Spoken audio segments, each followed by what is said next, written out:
Vidonda ni tatizo linalokera sana na ni tatizo sugu. Ndiyo, kuna suluhisho kwa vidonda.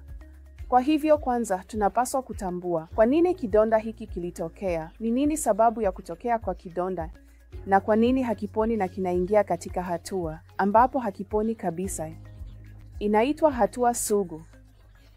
Kwa hivyo tunapaswa kutambua chanzo kikuu cha kuendelea huko, kisha kutibu chanzo kikuu na kutumia vifaa vya kisasa vya utunzaji wa vidonda ili kuponya kidonda.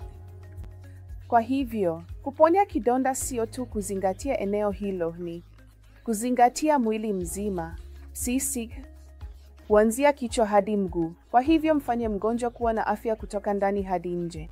Kwa hivyo, wagonjwa wa vidonda watakuwa na tatizo la ini, tatizo la figo, kisukari kisichodhibitiwa, tatizo la moyo, tatizo la kinga, ugonjwa wa kinga mwili. Kwa hivyo hizi zote ni sababu za kidonda.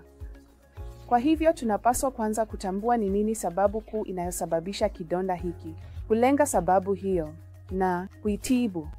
Kwa hivyo kuponya kidonda mara wanapokuja kwetu, katika hatua yoyote walio, kwa kawaida tunachukua angalau wiki 4 hadi wiki 12 kwa kutumia ama mifumo ya kufunga vidonda pekee au upasuaji ikiwa inahitajika, na pia kutumia bidhaa za hali ya juu za utunzaji wa vidonda ili kuponya vidonda vyao.